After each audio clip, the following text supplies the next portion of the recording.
Baghdad did not just collect books, it rewired how the world thinks.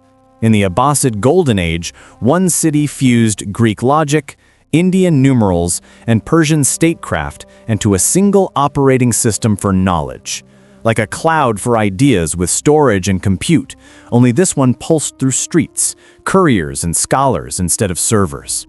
Algebra became a shared language. Hospitals tracked outcomes. Debates ran like engineered tournaments. Scholars called it Beit al-Hikmah, the House of Wisdom. Today, we would call it a high-bandwidth platform built to scale thought. This is Armchair Archaeology. We are showing how Baghdad became the world's brain, faster, cheaper, and smarter than its rivals. But why did the spark catch there and then? The answer is not a lone philosopher or a glittering library. It began far from the Tigris, with a frontier jolt that multiplied the copy speed of ideas across an empire and turned information into an industry. Keep watching. The precise moment that flipped Baghdad's switch is our finale reveal, and it reshapes how we understand the entire Abbasid engine. If you enjoy exploring how ancient civilizations shaped our world, consider subscribing. It helps keep these journeys going, and make sure you don't miss the next discovery. When Al-Mansur founded Baghdad in 762, he did not sketch a palace first, he sketched a circuit. The round city formed a near-perfect circle about 2 kilometers across, ringed by double walls with the Caliphal palace and the Great Mosque at the center like a processor. 4 gates opened to the empire's highways: Khorasan to the northeast, Sham to the west, Basra to the southeast, Kufa to the southwest.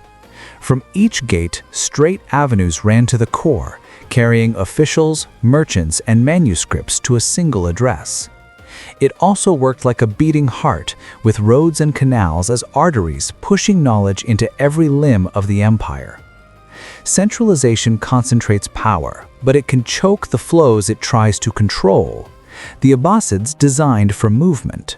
The Barid, the imperial post and intelligence network, overlaid those roads and scheduled couriers across provinces. Think of it as FedEx plus Slack for the empire. Canals pulled the Tigris into the street grid to move grain and cargo faster than carts. Markets were zoned by craft, so a translator who needed a specific ink or a custom reed pen could find it in minutes, not days. The gates did more than welcome travelers. They sorted information. Caravans through the Khorasan gate often arrived with Central Asian paper, mathematical tables, and reports from Transoxiana. Envoys at the Sham gate brought Greek and Syriac manuscripts from Syria. The city taught newcomers to route themselves before a clerk lifted a seal, so materials and ideas reached the right desks quickly and specialists clustered where they were most effective. Symmetry alone can stall. Al-Mansur and his successors added redundancy. Bridges and feeder roads tied the round city to expanding suburbs. Warehouses, barracks, and workshops set outside the walls to relieve pressure inside them. When the court swelled or markets overflowed, circulation continued. In practice, the capital did not simply store power, it circulated it. Traffic entered as rumor or raw data and left as decisions, tables, and books. Hardware became method, and a plan drawn in compass straight lines turned into a working brain for an empire. Abbasid rulers did not only collect scholars, they built pipelines for them. Al-Mansur stocked the court with translators and physicians. Harun al-Rashid endowed libraries and stipends. Al-Mamun turned the House of Wisdom into a working lab with salaries, paper allowances, and access to palace archives. The goal was not trophies, but throughput. Books arrived, were copied, debated, and put to work in law, astronomy, medicine, and finance. Think of it as grant funding tied to a lab that also serves the city. Court taste can warp priorities. A ruler might reward style over accuracy or novelty over usefulness. So the Abbasids aligned prestige with verification. Translators compared multiple manuscripts before submitting a clean Arabic version. Scholars were paid for results that others could test, and reputations rose or fell in public disputation. Al-Ma'mun funded observatories at Baghdad and near Damascus to check astronomical tables against the sky. He also sent survey teams to measure a degree of latitude on the plain and use that figure to refine geographies and calendars. Patronage behaved like quality assurance rather than flattery. Payments followed the same logic. Translators like Hunayn ibn Ishaq did not receive flat fees for fast glosses. They were compensated for fidelity and clarity, and they could lose standing if peers found errors. A successful translation could circulate through the Suq al-Warakin, the stationer's market, within weeks, and the translator's name traveled with it. Accuracy, reach, and income formed a loop that rewarded careful work.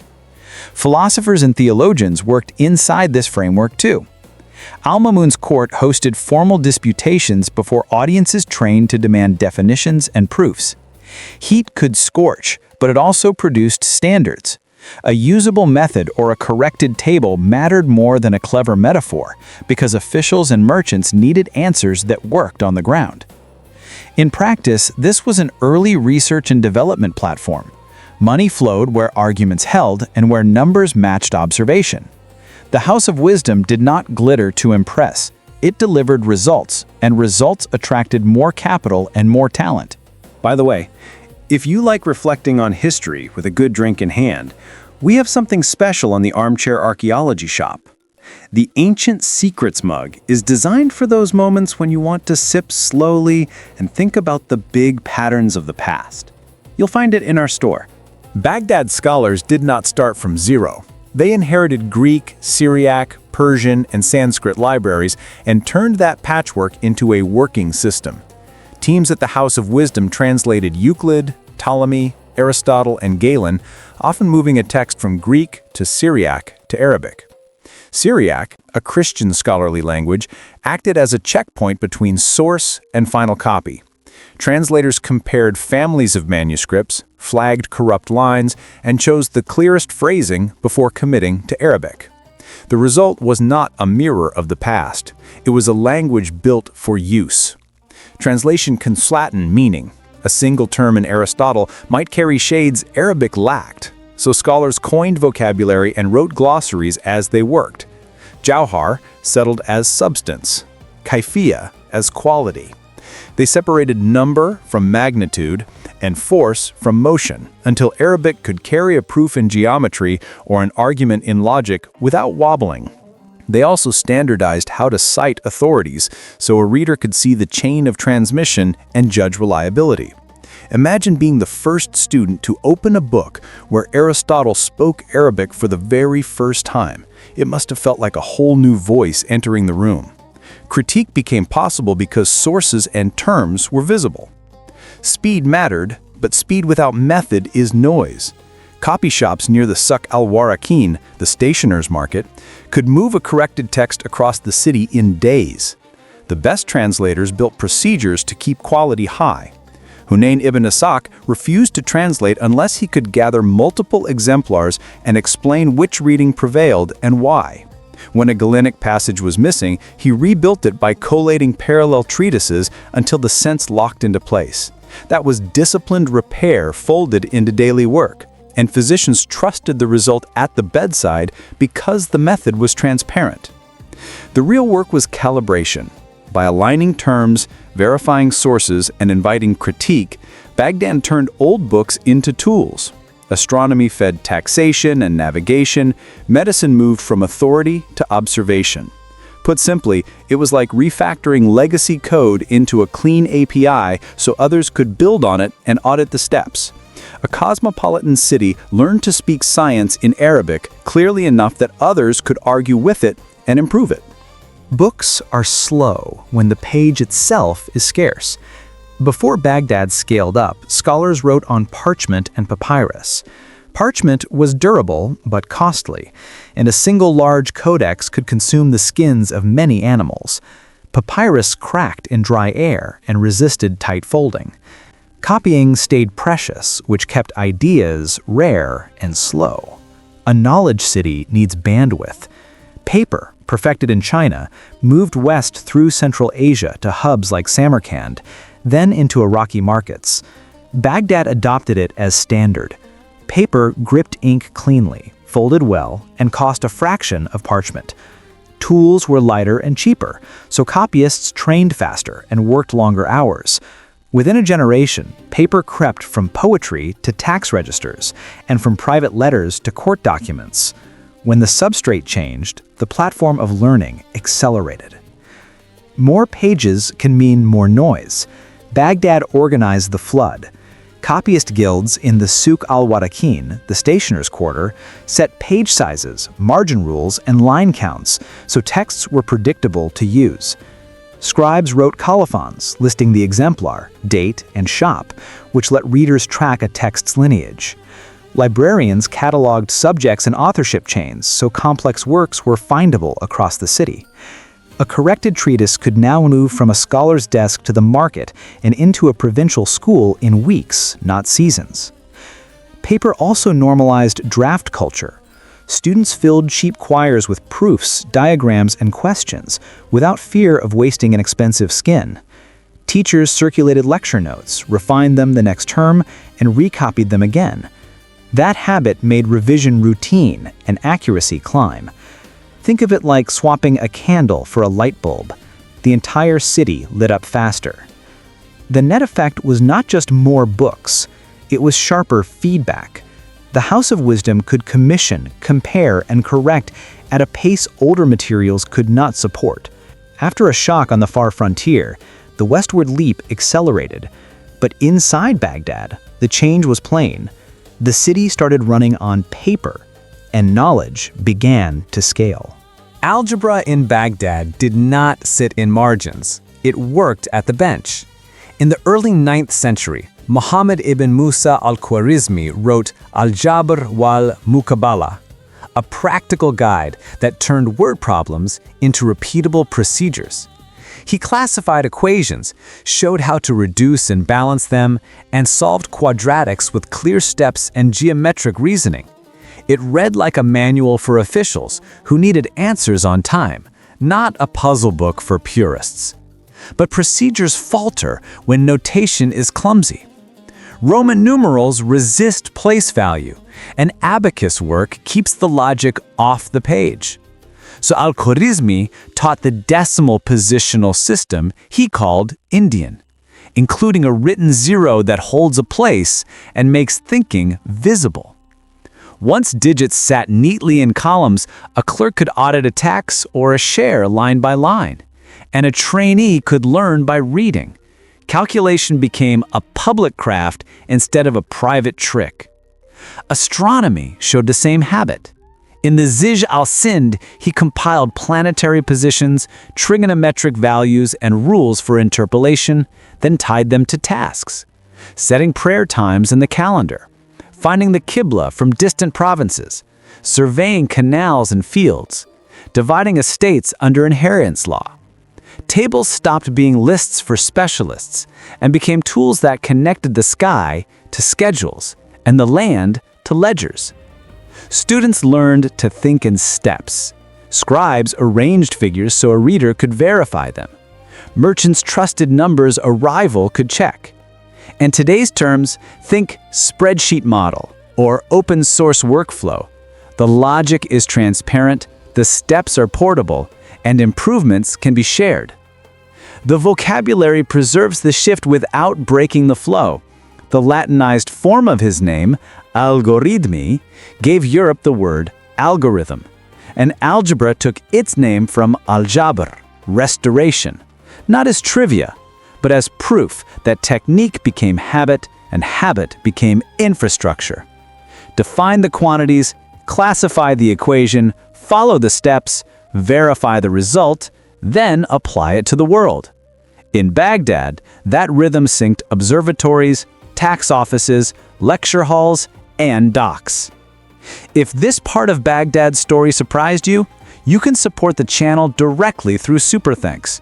It's a simple way to help us keep unearthing hidden turning points like this one. Baghdad treated hospitals as schools and cities in miniature. The Bimaristan, a teaching hospital, was not a charity ward.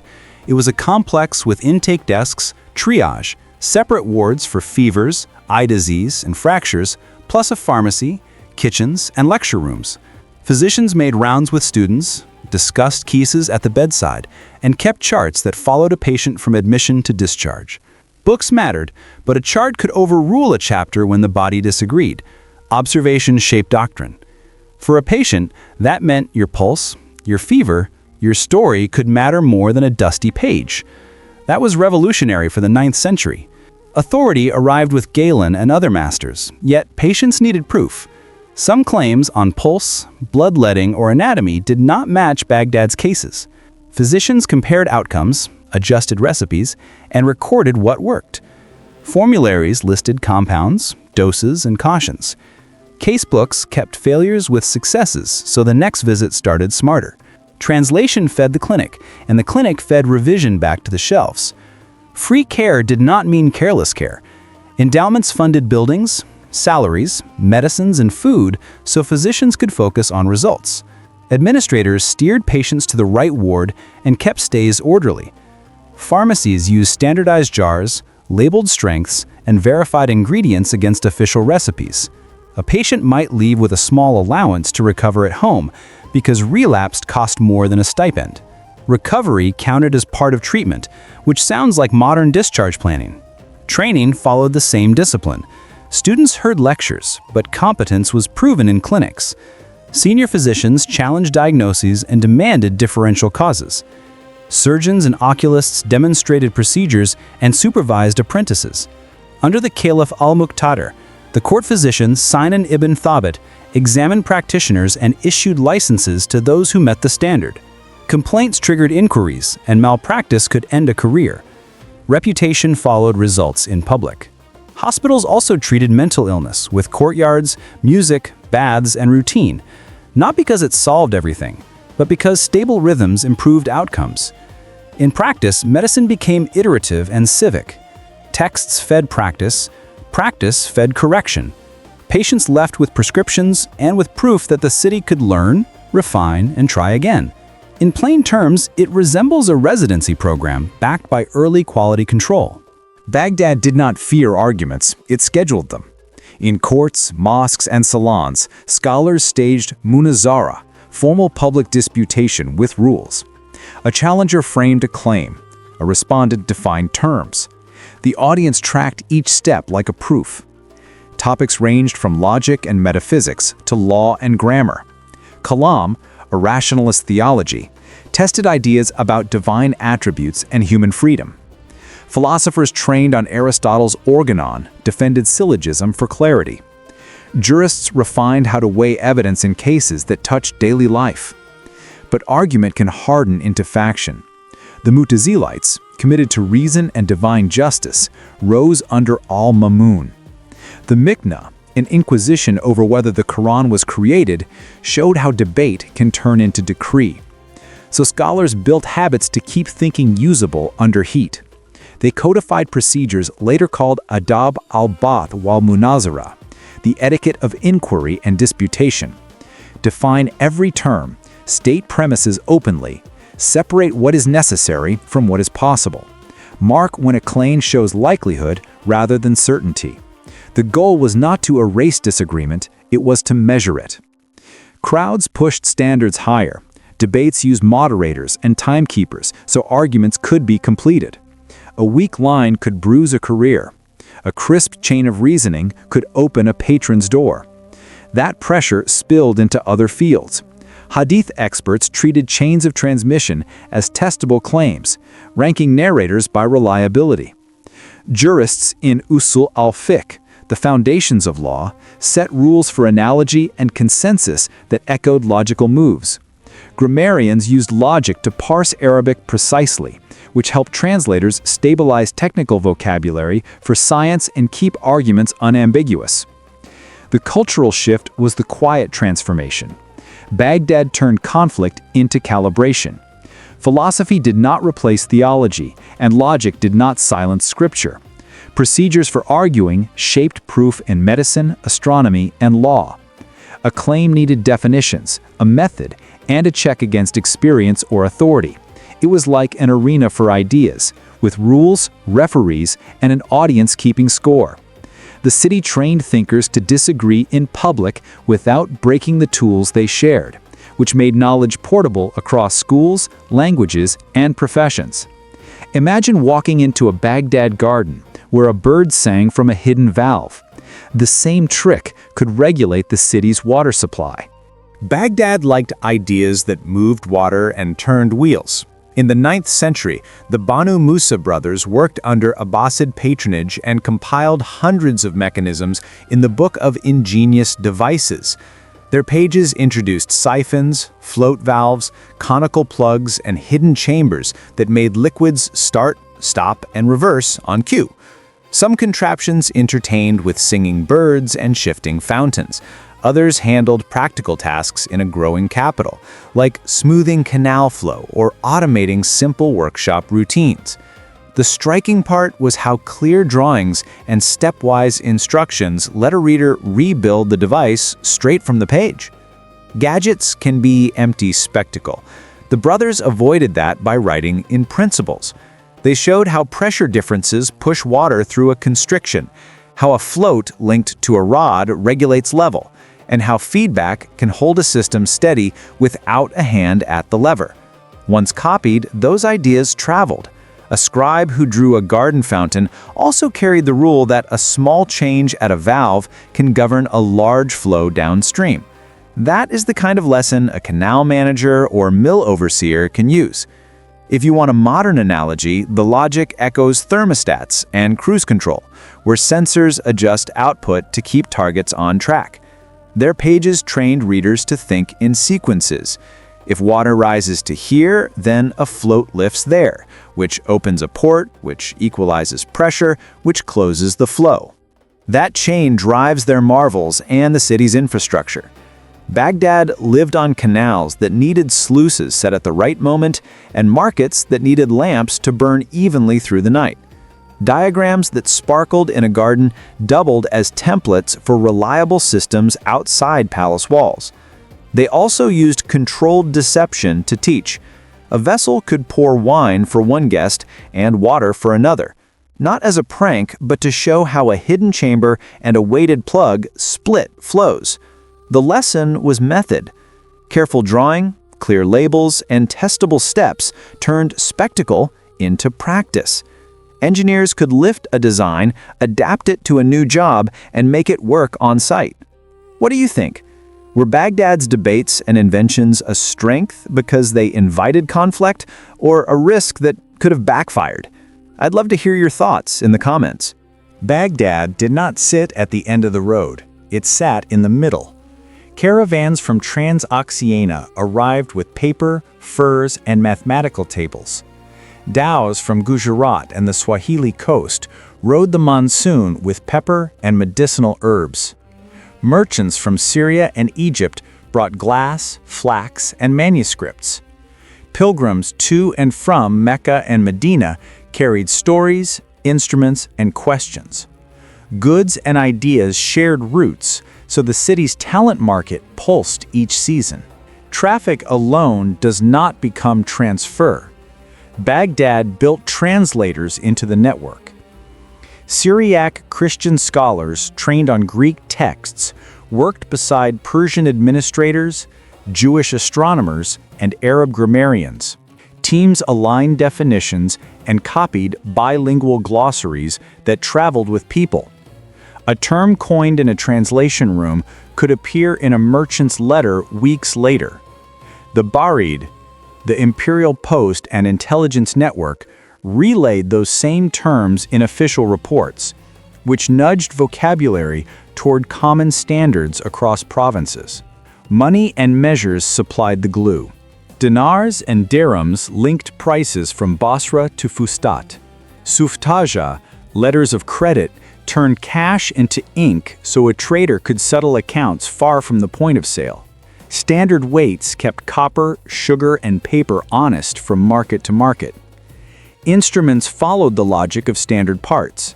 An astrolabe stamped in Baghdad matched the layout of one made in Nishapur, so a sailor or surveyor read the sky the same way anywhere the network reached. To put it in contemporary language, it worked like a shared musical scale that let faraway players join the same song. Pilgrimage provided a cadence for updates. Jurists compared rulings on the road and carried them home. Physicians swapped case notes at caravanserais. Translators cross-checked tricky passages and returned with commentaries that solved stubborn lines. Devotion doubled as peer review. Differences did not vanish. They were curated. Mixed teams argued, tuned tables and terms, and made sure a device built in one town worked in another, and a proof written in one school could be checked in the next. Baghdad's edge was not owning every idea. It standardized the handshakes between them, so knowledge traveled without losing its shape. Baghdad's knowledge engine needed a marketplace, and it had one in the Souk al-Warakin, the stationer's quarter. Front rooms sold paper, ink, and reed pens. Back rooms housed teams of copyists taking commissions from scholars, judges, and merchants. A medical compendium could be ordered in quires for a Bimaristan pharmacy. A geometry manual might be copied with wide margins so teachers could sketch diagrams during lessons. Books were tools, and the market built them to spec. In everyday terms, it worked like an app store with a print shop inside. Markets can reward novelty over accuracy. Baghdad tied commerce to verification. Copyists recorded the exemplar, date, and shop in a colophon, and scholars added notes of hearing or permission when a work was read aloud. Those lines functioned like receipts of transmission. Clear chains earned trust and moved units. Sloppy copies stalled when reviewers flagged errors in prefaces and letters that circulated through the same shops. Access widened beyond ownership. Students rented required texts for a day or two, copied the sections they needed, and returned the book for the next reader. Patrons and craft guilds endowed shelves in mosques and hospitals, so consultation did not require purchase. Cataloging improved in step. Stationers grouped titles by subject and author, and city lists helped buyers locate a reliable Euclid or Galen instead of a corrupted version. Searchability rose along with supply. Speed worked with quality, not against it. Professional readings synchronized manuscripts as an author or teacher read aloud while scribes corrected line by line. Errors fell out of circulation, and reputation became measurable in front of witnesses. A clean copy could move from the market to a provincial school in weeks, and its provenance was legible to anyone who checked the colophon. Commissioning encouraged customization. Colophons and public readings anchored trust. Rentals and endowments widened reach. By tying profit to fidelity and usefulness, Baghdad turned its book market into an extension of the House of Wisdom. Texts could be produced, checked, copied, and put back to work in courts, clinics, and classrooms, keeping the city's knowledge loop fast and accountable. Here is the fun fact we promised in the introduction, the switch that flipped Baghdad's system. In 751, at the Battle of Talas, Abbasid forces met the Tang on the Central Asian frontier. Sources report that Chinese artisans skilled in papermaking were captured and taken to Samarkand. Within decades, mills spread along the trade routes into Iraq. By the late 8th century, Baghdad ran on paper, and parchment and papyrus began to lose their grip. That quiet accelerator powered everything you have seen. Cheap, durable paper multiplied copy speed. Translation teams could collate and compare faster. Al-Khwarizmi's stepwise methods were teachable because numbers sat cleanly in columns. Hospitals kept charts and formularies that improved case by case. Debates produced definitions that traveled in lecture notes and commentaries. The Banū Mūsā's diagrams were copied with enough fidelity for engineers in another city to rebuild the device. Merchants and pilgrims carried standardized terms, tables, and instruments that still made sense when they changed hands. The battle is not the whole story. Technology moves by many hands, merchants, and workshops. But Talas marked the jolt that made paper abundant on the very arteries Baghdad already controlled. The hardware, money, people, and procedures were in place. The new substrate removed the bottleneck. Today, you'd recognize it as a sudden broadband rollout that lets a prepared city scale overnight. So when we say Baghdad ran on paper, remember it wasn't just sheets and ink. It was the fuel that turned a city into the brain of a world. Tell us what you think in the comments. Was Talus a decisive spark or a symbol of a longer transfer of technique? If this episode worked for you, please like, subscribe, and tap the bell so you do not miss the next one. Until next time, keep questioning, stay curious, and remember, ideas moved only as fast as their paper could carry them.